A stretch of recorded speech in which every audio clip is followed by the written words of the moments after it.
Hey guys, Kat Tom here with Studio Sweat On Demand, and I am here with Rebecca Crudo. Hi guys. Today we are here to talk about battle ropes because I know a lot of you have some burning questions about when to do it, the benefits of battle rope, what size battle ropes to get, where you can place them and anchor them. So Rebecca's here to answer those questions for you. So Rebecca, what are the benefits? I always like to start with this. What are the benefits of battle rope training? Battle rope can be full body. If you have down really good form, you can engage your legs, your core, your upper body, of course. I think the number one benefit is you're on your feet all day long, and better to put a little bit of focus on your arms, and you don't necessarily have to have dumbbell work, but if you have a rope, it's perfect. It's arm cardio. It's a number one go-to that I use with almost all of my personal training clients. And you just did a battle rope workout, which is why she looks like this. So what are the major muscle groups that are used when you are doing your traditional battle rope workout? Traditional, I would say core is number one because it stabilizes the whole body.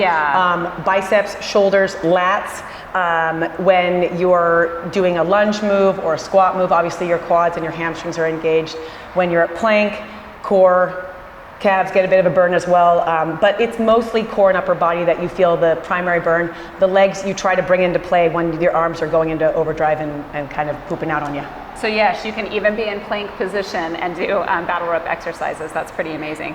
That's great. Cardio, strength, or both? What is it? I think it's both. It's the best of both worlds. For sure, absolutely. Now, a lot of people have questions on the size ropes that they can get. What are the things that you're looking for when it comes to battle ropes? Like, is it about the length, the thickness of the rope, the distance you're away from it? Well, you need to kind of take a look at yourself and where you are at fitness-wise.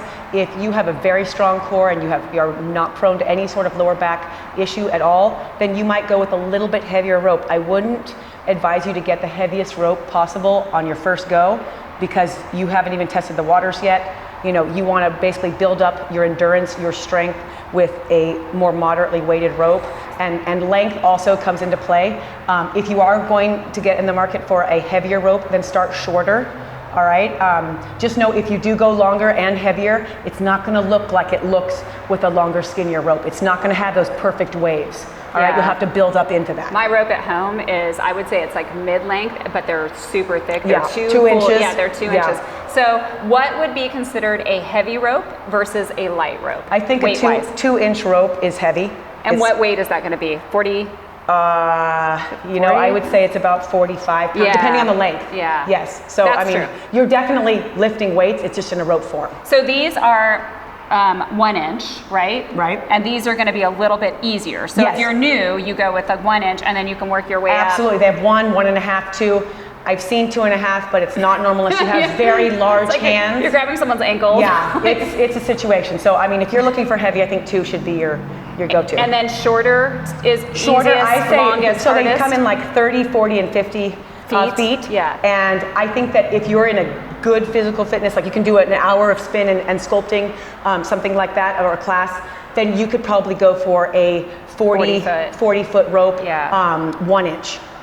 If you're like, I am more than just fit, I'm exceptional, I'm going into the elite, then you could go into a 40 foot 1.5.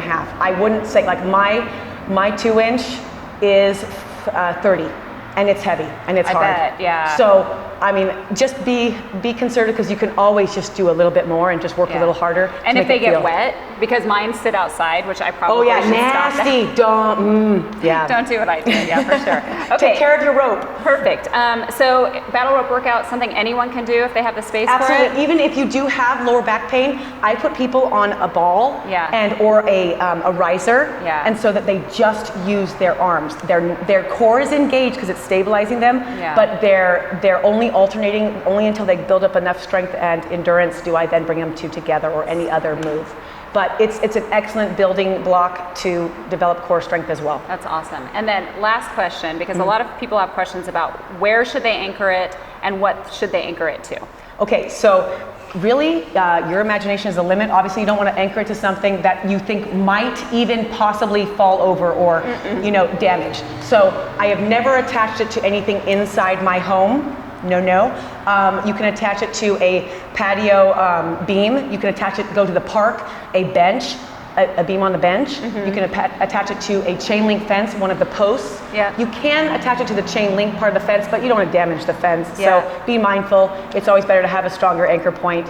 And I use my basketball hoop. Yeah, perfect. At home, yeah. Yeah, so that'll that's work. something a lot of people have at home is a basketball hoop. A gutter, bad idea. Like, I mean, Right. you just kind of use your Yeah. head. And then the anchor point is generally on the ground. Is it high? Like, It's a lot of people don't know. I've never put mine high. Yeah.